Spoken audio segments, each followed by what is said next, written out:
Welcome back to Achu Vedu vlogs. ഇന്ന് നമ്മൾ ഉണ്ടാക്കാൻ പോകുന്ന ഒരു ഫിഷ് ബിരിയാണിയുടെ റെസിപ്പിയാണ്.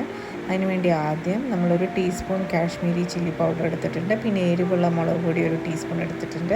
പിന്നെ ഒരു അര ടീസ്പൂൺ മഞ്ഞൾപ്പൊടി, ഒരു ടീസ്പൂൺ കുരുമുളക് പൊടി ആഡ് ചെയ്യുക. പിന്നെ ഒരു ഹാഫ് സ്ലൈസ് ലെമണിൻ്റെ ജ്യൂസും കൂടെ ഇതിലേക്ക് ആഡ് ചെയ്ത് കൊടുക്കുകയാണ്, കുരുവില്ലാതെ. പിന്നെ ആവശ്യത്തിന് ഉപ്പിട്ട് കൊടുക്കുക. ഇത് നന്നായിട്ട് മിക്സ് ചെയ്തിട്ട് എടുക്കണം. ഇതിലേക്ക് ഞാൻ 2 ടീസ്പൂൺ നമ്മുടെ വെളിച്ചെണ്ണയാണ് ഒഴിക്കുന്നത്. എന്നിട്ട് നല്ലൊരു ഫ്ലേവർ കിട്ടും. അപ്പോൾ ഇതേപോലെ ഒരു ഫോമില കിട്ടുക. അതിൽ കുറച്ച് വെള്ളം ഒഴിച്ച് ഒന്ന് നമുക്ക് ലൂസാക്കി എടുക്കണം. നമുക്ക് മീനിലേക്ക് പുരട്ടാനുള്ളതല്ലേ, അപ്പോൾ അതിനാവശ്യത്തിന് ഒന്ന് ലൂസാക്കാൻ വേണ്ടിയിട്ട്. ഇനി നമുക്ക് ഇവിടെ ഞാൻ എടുത്തിരിക്കുന്നത് ഒരു 500 ഗ്രാംസ് ഒക്കെ ഉണ്ടാവുള്ളൂ. നെയ്മീനാണ്. നോർമലി നമ്മൾ ഫിഷ് ബിരിയാണി ഉണ്ടാക്കുമ്പോൾ നെയ്മീൻ എടുക്കുന്നതാണ് ഏറ്റവും ടേസ്റ്റ്. അപ്പോൾ നമ്മൾ ഓരോ മീനിൻ്റെ പീസസിലേക്കും ഈ മസാല നന്നായിട്ട് കോട്ട് ചെയ്ത് കൊടുക്കുകയാണ്. ഇത് അറ്റ്ലീസ്റ്റ് 1 മണിക്കൂറെങ്കിലും വെക്കണം കേട്ടോ, എന്നാലേ നമുക്ക് ആ മസാലയൊക്കെ മീനിലേക്ക് നന്നായിട്ട് പിടിക്കുള്ളൂ. സമയമുണ്ടെങ്കിൽ നിങ്ങൾക്കിത് ഓവർനൈറ്റും വെക്കാം. ഇതിപ്പോൾ ഞാൻ ഓവർനൈറ്റ് ഫ്രിഡ്ജിൽ വെക്കുവാണ്. ഫ്രീസറിൽ വെക്കുകയാണെന്നുണ്ടെങ്കിൽ നന്നായിട്ട് കവർ ചെയ്തിട്ട് തന്നെ വെക്കുക. എന്നിട്ട് തണുപ്പ് മാറിയതിന് ശേഷം ഫ്രൈ ചെയ്തെടുക്കാം. ഇപ്പോൾ ഇവിടെ ഞാൻ ഫ്രൈ ചെയ്യാൻ കുറച്ച് വെളിച്ചെണ്ണ എടുത്തിട്ടുണ്ട്. അതിലേക്ക് കുറച്ച് കറിവേപ്പില ഇട്ട് കൊടുക്കുകയാണ്. അതിൻ്റെ മുകളിലാണ് ഞാൻ ഈ ഫിഷിൻ്റെ പീസസൊക്കെ ഇട്ടിട്ട് ഫ്രൈ ചെയ്തെടുക്കാൻ പോകുന്നത്. ഈ കറിവേപ്പില ഇടുമ്പോൾ ഒരു പ്രത്യേകതരം ഫ്ലേവറാണ് കേട്ടോ ശരിക്കും ഫിഷ് ഫ്രൈ ചെയ്തെടുക്കുന്ന സമയത്ത് തന്നെ. ഇപ്പോൾ ഈ ഫ്രൈ ചെയ്യുന്ന സമയത്ത് തന്നെ ഇവിടെ നല്ലൊരു മണമൊക്കെയാണ്. അപ്പോൾ ഇതേപോലെ ഞാൻ 2 സൈഡും നല്ല ബ്രൗൺ ആക്കിയിട്ട് തന്നെ ഫ്രൈ ചെയ്ത് എടുത്തിട്ടുണ്ട്. ഇനി നമുക്ക് മസാല പ്രിപ്പയർ ചെയ്യാം. അപ്പം നേരത്തെ മീൻ ഫ്രൈ ചെയ്ത എണ്ണയിലേക്ക് തന്നെ ഞാനൊരു ചെറിയൊരു സവാള കട്ട് ചെയ്തിട്ട് തിന്നായിട്ട് തന്നെ കട്ട് ചെയ്തിട്ട് അതിലേക്ക് ആഡ് ചെയ്ത് കൊടുക്കുകയാണ്. ഇനി നമുക്കതൊന്ന് സോട്ട് ചെയ്തെടുക്കണം.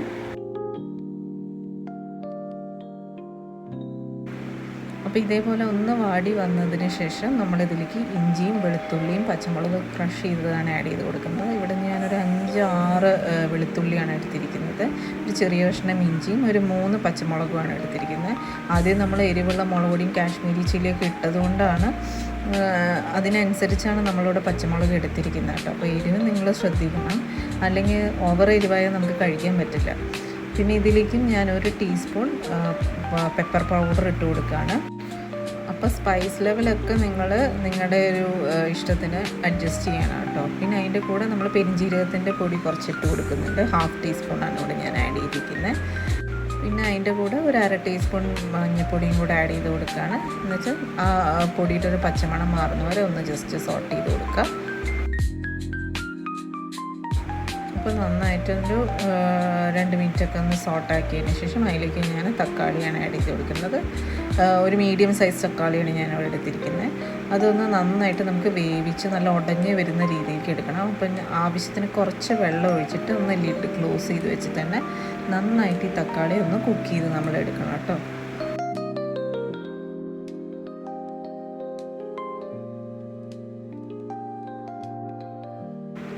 അപ്പോൾ ഈ ഒരു സമയത്ത് നിങ്ങൾ ഈ മസാലയിൽ ഉപ്പൊക്കെ കുറവുണ്ടെന്നുണ്ടെങ്കിൽ ഉപ്പ് ആവശ്യത്തിന് ആഡ് ചെയ്ത് കൊടുക്കുക.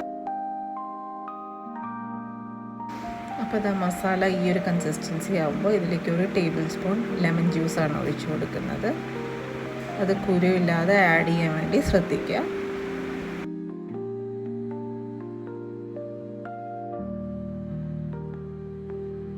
പിന്നെ അതിൻ്റെ കൂടെ ഇതിലേക്ക് ആഡ് ചെയ്ത് കൊടുക്കുന്നത് അധികം പുളിപ്പില്ലാത്ത തൈരാണ്. ഇവിടെ ഞാൻ 2 ടേബിൾ സ്പൂൺ തൈരും കൂടെ ആഡ് ചെയ്ത് കൊടുക്കുകയാണ്.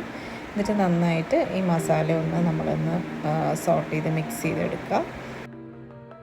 അപ്പോൾ ഇവിടെ ഈ ബിരിയാണിയൊക്കെ ഉണ്ടാക്കുന്ന സമയത്ത് അധികം മസാല ഇവിടെ ആർക്കും ഇഷ്ടമല്ല. അതുകൊണ്ടാണ് നമ്മൾ ഉള്ളിയൊക്കെ കുറച്ചെടുത്തിരിക്കുന്നത്. നിങ്ങൾക്ക് മസാല കുറച്ചും കൂടെ അധികം വേണമെന്നുണ്ടെങ്കിൽ നിങ്ങൾ ഉള്ളിയും തക്കാളിയൊക്കെ അതിനനുസരിച്ച് അധികം കൂട്ടിയെടുത്തിട്ട് ഉണ്ടാക്കണേ. ഇതിലേക്ക് ഞാനൊരു 1/4 കപ്പ് ചൂടുവെള്ളം ഒഴിച്ചു കൊടുക്കുകയാണ്. എന്നിട്ട് ഈ ഗ്രേവി നന്നായിട്ടൊന്ന് ബോയിൽ ചെയ്യിപ്പിക്കണം. ഈ ബോയിൽ ചെയ്യുന്ന ഗ്രേവിയിലാണ് നമ്മൾ ഫ്രൈ ചെയ്ത് വെച്ച നെയ്മീൻ്റെ പീസസൊക്കെ ഇട്ട് കൊടുക്കാൻ പോകുന്നത് കേട്ടോ.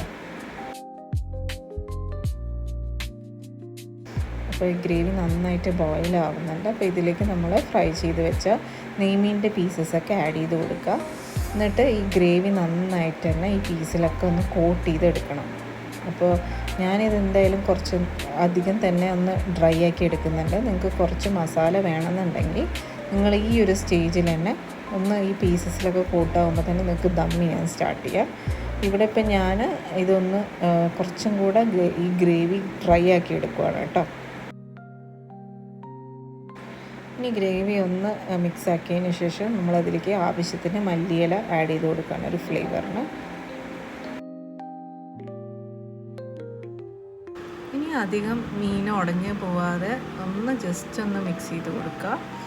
അപ്പം ഞാൻ ഏകദേശം നമ്മുടെ മസാല ഈ ഒരു ലെവലിലാണ് കേട്ടോ ഡ്രൈ ആക്കി എടുത്തിരിക്കുന്നത്. ഇനി നമുക്ക് റൈസ് ഉണ്ടാക്കാം. പാത്രത്തിൽ 8 കപ്പ് വെള്ളമാണ് എടുത്തിരിക്കുന്നത്. 4 കപ്പ് അരിയാണ് ഞാൻ എടുത്തിരിക്കുന്നത്. അപ്പോൾ ഒരു കപ്പിന് 2 കപ്പ് വെള്ളം എന്നുള്ള രീതിക്കാണ് മെഷർ ചെയ്തെടുത്തിരിക്കുന്നത് കേട്ടോ.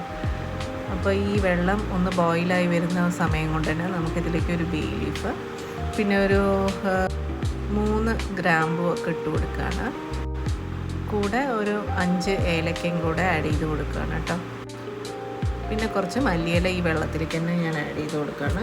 വേറെ സ്പൈസസ് ഒന്നും ഇതിൽ ആഡ് ചെയ്യുന്നില്ല. കാരണം അധികം ഈ ഫിഷ് ബിരിയാണി നമ്മൾ ഓവർ സ്പൈസി ആയിട്ട് ഉണ്ടാക്കിയാൽ അത് വലിയ ടേസ്റ്റ് ഉണ്ടാവില്ല. അപ്പോൾ നമ്മൾ ഇത്രയും സ്പൈസസാണ് ഈ വെള്ളത്തിൽ ഇടുന്നുള്ളൂ. പിന്നെ ഒരു ടീസ്പൂൺ നെയ്യ് ഒഴിച്ച് കൊടുക്കുകയാണ് ഒരു ഫ്ലേവറിന്. ഇനി ഇത്രയും ചെയ്തതിന് ശേഷം ഇനി നമ്മൾ ചോറിനൊരു ചെറിയ കളറ് കിട്ടാൻ വേണ്ടിയിട്ട് കുറച്ച് മഞ്ഞൾപ്പൊടി ഇതിലേക്ക് ആഡ് ചെയ്ത് കൊടുക്കുകയാണ്. പിന്നെ ഒന്ന് തിളച്ച് വരുമ്പോൾ ആവശ്യത്തിന് ഉപ്പിട്ട് കൊടുക്കുക. ഈ വെള്ളത്തിൽ ഉപ്പൊന്ന് മുന്നിട്ട് നിൽക്കണം, അതാണ് കണക്ക്. അപ്പം ഞാൻ ബിരിയാണി അരി ഞാനൊരു 30 മിനിറ്റ് സോക്ക് ചെയ്ത് വെച്ചിട്ടുണ്ടായിരുന്നു. അത് കുറച്ചായിട്ട് ഈ തിളയ്ക്കുന്ന വെള്ളത്തിലേക്ക് തന്നെ ആഡ് ചെയ്ത് കൊടുക്കുക. അപ്പോൾ ഇങ്ങനെ അരിയൊക്കെ എല്ലാം ഇട്ടിട്ട് ഒന്ന് ഹൈ ഫ്ലെയിമിലാണ് ഇതിരിക്കുന്നത്.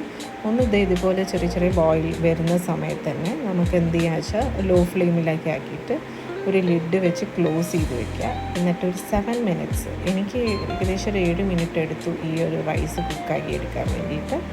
അപ്പോൾ നന്നായിട്ട് തന്നെ അരി കുക്ക് ചെയ്തെടുക്കാൻ ശ്രദ്ധിക്കുക. ഇനി നമുക്ക് ദമ്മിൻ്റെ പ്രോസസ്സ് സ്റ്റാർട്ട് ചെയ്യാം. അതിന് വേണ്ടി പഴയൊരു ദോശക്കല്ല് ഞാൻ ലോ ഫ്ലെയിമിൽ തന്നെ സ്റ്റൗവിൽ വെച്ചിട്ടുണ്ട്. അതിൻ്റെ മുകളിൽ നമ്മൾ ദം ചെയ്യാൻ വെക്കുന്ന പാത്രം വെച്ചിട്ടുണ്ട്. അതിലേക്ക് നെയ്യ് ഗ്രീസ് ചെയ്ത് കൊടുക്കുക. ഇത് നമ്മളെല്ലാ വീഡിയോസിലും ഏകദേശം ഇതുപോലെ തന്നെയാണ് കേട്ടോ ദം ചെയ്യുന്നത്. അപ്പോൾ നിങ്ങളുടെ ഇഷ്ടത്തിന് ഇതൊക്കെ മാറ്റി ചെയ്യാം. ഞാനിപ്പോൾ ആദ്യം നെയ്യ് ഗ്രീസ് ചെയ്തിട്ട് അതിലേക്ക് റൈസ് ഇട്ട് കൊടുക്കുകയാണ്.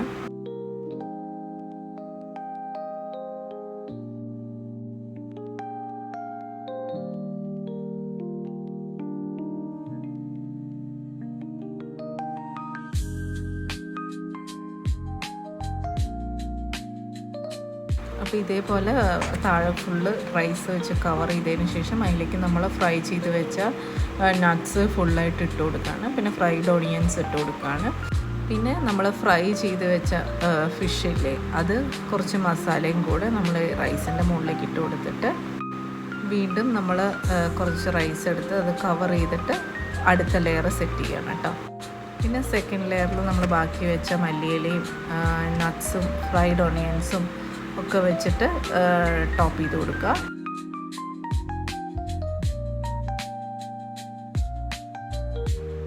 എന്നിട്ട് നമ്മൾ ഫിഷ് ഫ്രൈ ചെയ്ത ബാക്കി മസാല ഫുള്ളായിട്ട് ഇട്ട് കൊടുക്കുകയാണ്. എന്നിട്ട് നമ്മൾ വീണ്ടും അത് റൈസ് വെച്ച് കവർ ചെയ്തിട്ട് പിന്നെയും അതിൻ്റെ മുകളിൽ നട്ട്സ് ഇട്ടിട്ട് മല്ലിയില ഇട്ട് അതിൻ്റെ മുകളിൽ നമ്മൾ ഫ്രൈഡ് ഓണിയൻസും നട്ട്സും ഇട്ട് കുറച്ച് നെയ്യും കൂടെ ഒന്ന് സ്പ്രിങ്കിൾ ചെയ്ത് കൊടുക്കുക. എന്നിട്ട് ഒരു ലിഡ് വെച്ച് ക്ലോസ് ചെയ്ത് വെച്ചിട്ട് ഒരു 10 മിനിറ്റ് ആ ലോ ഫ്ലെയിമിൽ ആ ദോശക്കല്ലിൻ്റെ ചൂടിൽ തന്നെ അതവിടെ ഇരുന്നോട്ടെ. എന്നിട്ട് നിങ്ങൾ സെർവ് ചെയ്യുമ്പോൾ മാത്രം ബിരിയാണിയുടെ പോട്ടിൻ്റെ ലിഡ് തുറന്നാൽ മതി. നല്ലൊരു ഫ്ലേവറാണ് ഈ ഒരു ബിരിയാണിക്ക്. അപ്പോൾ നിങ്ങളത് വീട്ടിൽ ട്രൈ ചെയ്ത് നോക്കണം. ഇഷ്ടപ്പെട്ടാൽ നമ്മളുടെ ചാനൽ ലൈക്ക് ചെയ്യുക, സബ്സ്ക്രൈബ് ചെയ്യുക, നമ്മളെ സപ്പോർട്ട് ചെയ്യുക. Thank you for watching.